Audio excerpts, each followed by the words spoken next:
তো ফার্স্টে গাইস যে জিনিসগুলো আপনাদের সামনে শেয়ার করব, এটার মধ্যে একটা জিনিস হলো যে আর আমার এখানে একটা বেবি ছিল।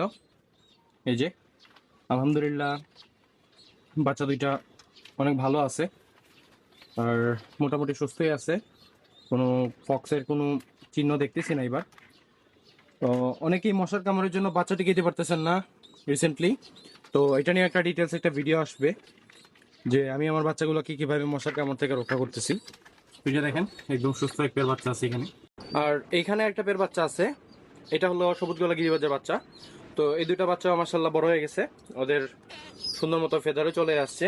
আর আলহামদুলিল্লাহ এই বাচ্চাগুলো মোটামুটি মশার কামড় থেকে একদমই সেফ, কোনো মশার কামড় নাই, ফক্স টক্সের কোনো নাম চিহ্নগন্ধই নাই ওদের এখানে। রেসারের যদি আপডেট দেই তাহলে রেসারের আপডেট কোনো কিছুই নাই। ওদের বাচ্চা ছিল, বাচ্চাগুলো মারা যাওয়ার পরে এখনো পর্যন্ত ওরা ডিম পারে নাই। ওদেরকে কিছুদিন আমি রেস্টে রাখছিলাম, সপ্তাহখানেকের মতো রেস্ট দিয়েছিলাম।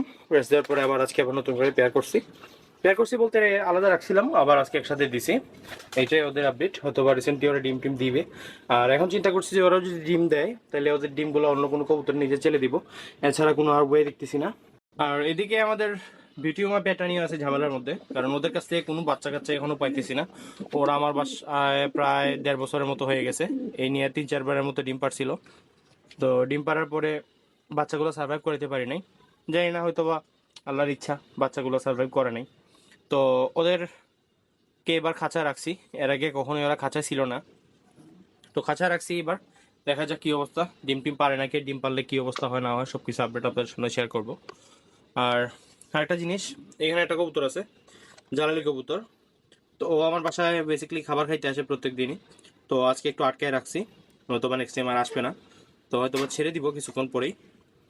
কিছুক্ষণ পরে বলতে একদিন রাখবো, একদিন রাখার পরে ছেড়ে দিব, যাতে ওরা একটা ভয় কাজ করে এই ছাদে আসার জন্য। আর বেসিক্যালি ওদেরকে আটকে রাখার আরেকটা কারণ হলো ওরা একজন দুইজন করে আসে, আসার পরে দেখা যায় যে একদম পুরা ঝাঁক চলে আসছে, 10টা-12টা করে জ্বালালি কবুতর আসে আমার এখানে। তো আমি অনেক আগে একবার ভিডিওতে আপনাদেরকে দেখাইছিলাম যে কি পরিমাণ জ্বালালি কবুতর আমার এখানে আসে। আর এখানে আল্লাহর রহমতে ময়না ঝাঁকের যে বাচ্চাগুলো ছিল, বাচ্চাগুলো আবার ডিম দিছে এখানে।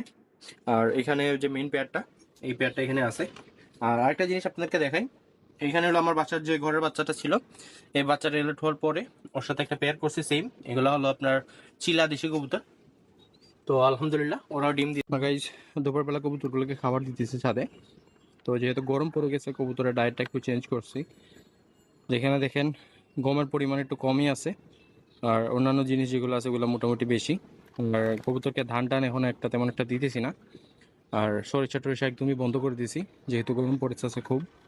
কবুতরকে এগুলো খাওয়ালে হিট স্ট্রোক করার সম্ভাবনা একটু বেশি থাকে কবুতরের। তো আপনারা সবাই কবুতরকে গরমের দিনে একটু ঠান্ডা রাখার ট্রাই করবেন, যেহেতু কবুতরগুলো অনেক সময় দেখা যায় যে হিট স্ট্রোক করে। তো এই জিনিসটা একটু খেয়াল রাখবেন। আর যারা আমার মতো ছাদে কবুতর পালেন তাদের জন্য একটু ঝামেলাই হয়ে যায় গরমের দিনে কবুতর পালা।